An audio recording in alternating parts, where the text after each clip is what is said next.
I am doctor छाया मिश्रा। आपके समक्ष उपस्थित हूँ एक टॉपिक के साथ, बॉयकॉट चाइनीज प्रोडक्ट्स। भारतीय नागरिकों ने सोशल मीडिया पर एक कैंपेन चला रखा है, बॉयकॉट चाइनीज प्रोडक्ट्स। इस वजह से भारतीय बाजारों में चाइनीज प्रोडक्ट्स की डिमांड धीरे धीरे कम होते जा रही है और चीन इस वजह से बौखला गया है।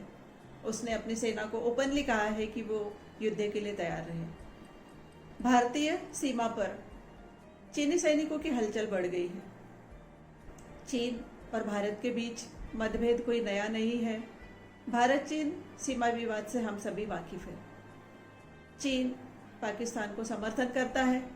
चीन लद्दाख और अरुणाचल प्रदेश को अपने टेरिटरी बताता है। सिक्किम में चाइनीज सेना चाइनीज भाषा में नारे लगाती है और अक्साई चीन को अपने टेरिटरी का हिस्सा बताती है। चीन ब्रह्मपुत्र नदी के पानी को रोकने की धमकी दे रहा है। उरी हमले के बाद चीन ने पाकिस्तान के समर्थन में भारत के विरुद्ध कुछ आपत्तिजनक टिप्पणियां की। कश्मीर मामले में संयुक्त राष्ट्र सुरक्षा परिषद में चीन ने पाकिस्तान का समर्थन किया, पाकिस्तान की वकालत की। इस वजह से देशभक्त भारतीय नागरिकों में चीन के विरुद्ध काफी आक्रोश है और उन्होंने सोशल मीडिया पर चीनी प्रोडक्ट्स को बॉयकॉट करने का कैंपेन चला रखा है। सारा विश्व कोरोना वायरस संकट से जूझ रहा है और चीन अपनी सीमा विस्तार की नीति को अपना रहा है। पड़ोसी देशों को हेल्प करना तो दूर, चीन उन्हें युद्ध में झोंकने की कोशिश कर रहा है। चीन पाकिस्तान में हाईवे बना रहा है, श्रीलंका में पोर्ट को फंडिंग कर रहा है, म्यांमार, मालदीव, नेपाल आदि देशों में चीन ने अपने इन्वेस्टमेंट किए हैं। डेब्यूटी नाम का एक अफ्रीकन छोटा सा देश है, उस देश पर चीन ने पूरी तरह से कब्जा कर लिया है और यह चीन मदद के लिए नहीं कर रहा है, यह उसका एक स्ट्रैटेजिक हमला है। यह उन देशों की अर्थव्यवस्था पर सीधा सीधा हमला है। यह उसकी डेट डिप्लोमेसी का एक भाग है। छोटे देश एशिया और अफ्रीका के जो कर्ज लेना चाहते हैं वो IMF और वर्ल्ड बैंक से यदि लोन ले तो उन्हें कुछ क्राइटेरिया पूरा करना होता है। ऐसे देशों को चीन फंडिंग करता है, वहाँ इन्वेस्टमेंट करता है।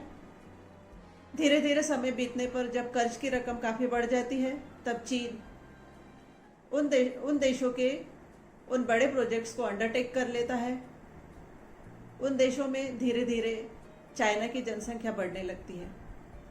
इस तरह से चीन एक स्ट्रैटेजी के तहत अपनी शक्ति का विस्तार कर रहा है। भारत और चीन WTO के सदस्य हैं और इस सदस्य होने के नाते दोनों के बीच व्यापार की साझेदारी है। चीन भारत में घटिया माल डंप कर रहा है। चीन के माल की कोई गारंटी नहीं होती, कोई टिकाऊपन नहीं होता, केवल इसलिए बिक जाता है क्योंकि वो सस्ता होता है। इस वजह से हमारे देश के कई लघु उद्योग, कुटीर उद्योग और छोटे छोटे व्यापारियों का पूरी तरह से नुकसान हो गया है। खिलौना उद्योग तो 40% तक बंद हो चुका है। हमारे प्रधानमंत्री जी ने एक नारा दिया है, आत्मनिर्भरता का नारा। सोनम वांगचुक ने भी यह बात कही है कि यदि हम हमारे फ़ोन में से धीरे धीरे चीनी सॉफ्टवेयर को डिलीट करें, हमारे जीवन में से 1 वर्ष के भीतर चीनी सामान को हटा दें, तो चाइना से आने वाले प्रोडक्ट्स धीरे धीरे कम हो सकते हैं। लेकिन क्या यह संभव है? एकदम से हमारे जीवन में हम जिन वस्तुओं का उपयोग कर रहे हैं उनको हम हटा नहीं सकते।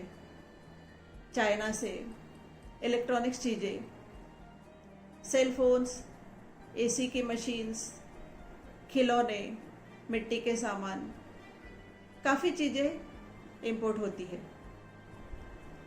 2018-2019 में चाइना से $70 अरब का सामान इंपोर्ट हुआ और और चाइना उस पैसे का उपयोग करके हमारी ही सेना के विरुद्ध अपनी सेना को मजबूत कर रहा है। चाइना के राष्ट्रपति शी चिनफिंग ने वहाँ की सेना को ओपनली कहा है कि वे युद्ध के लिए तैयार रहे। तो इसका अर्थ क्या हुआ?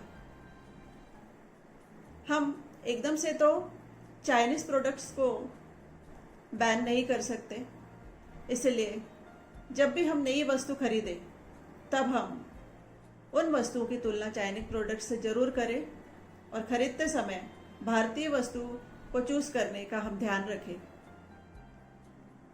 तभी धीरे धीरे हम चाइनीज प्रोडक्ट्स का उपयोग कम कर पाएंगे और हमारे लघु उद्योग, कुटीर उद्योग और छोटे छोटे उद्योगों को इसका फायदा होगा।